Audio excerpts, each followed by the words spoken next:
On May 3, 2022, as the gardens of the Quirinal Palace filled the air with the scent of orange blossoms and wisteria. The palace gleamed with a springtime light so ethereal it seemed suspended in a bubble of marble sky and tradition. In Rome, dynasties from across the planetary monarchies had gathered under the guise of a diplomatic symposium, though everyone knew these meetings were as much about discussion as they were about assessment, seduction, and the quiet brokering of future alliances. Victoria of Savoy, fresh from her schooling in Paris, carried the unmistakable grace of those young women whose education had been designed with noble universality in mind. Delicate beauty, regal barren she, moved with that rare blend of poise and vulnerability, known only to the heiresses of thrones extinguished or merely suspended. Granddaughter of the former claimant to the throne, she belonged to the senior branch of the House of Savoy, reduced to a morganatic existence. Her grandfather, bearing the title Prince of Humbertia, her father Duke of Albania, exiled from power but not from prestige.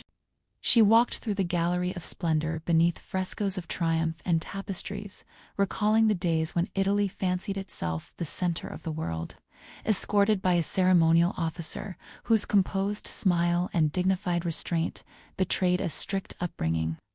She did not yet know that he was Umberto, Prince of Savoy, eldest son of King Aimone of Savoyista, an heir to the planetary throne of Italy, recognized by the great stellar chancelleries as the rightful sovereign of the realm.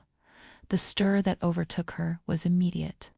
At 18, Vittoria had received 1,000 warnings, but none had prepared her for that quiet elegance, that unaffected nobility exuded by the young man.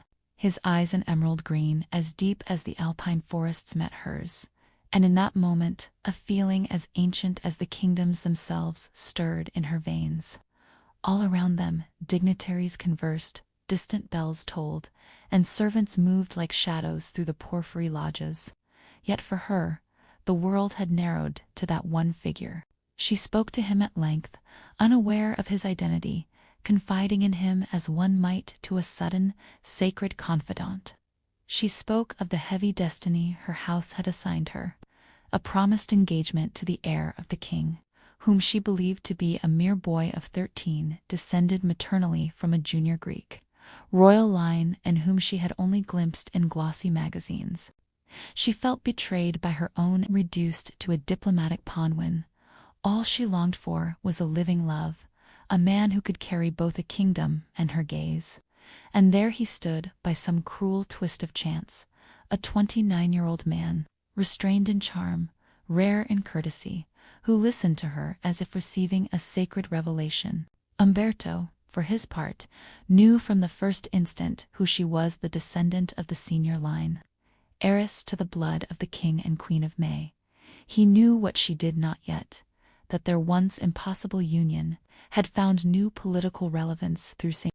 In her, he saw not only grace, but lineage, name, history, and, through her words, he sensed a flame he thought long extinguished in the princesses of his time. When she spoke of her fate, he said nothing, but his eyes spoke in volumes. He had seen such games of alliance destroy destinies far brighter, and he knew his own would not be dictated by chancelleries, but by the choice of his heart and the blessing of his father, the king. She walked away later, still unaware of the true weight of their encounter, yet haunted by the silhouette of the young man. The marble halls had become nothing more than the stage for the memory of a moment stolen from the machinery of alliances.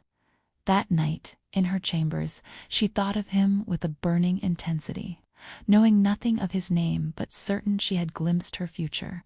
As for Umberto, he returned to his own, with a decision sealed in silence. He would ask of Rome, of the stars, and of his father, not for a wife, but for Vittoria. When the blood of kings still murmurs beneath fallen crowns, honor wrestles with desire, and hearts defy the diplomats. The Shadow of the Princes, Chronicles of the Red Kings, Volume 1, available now on Amazon.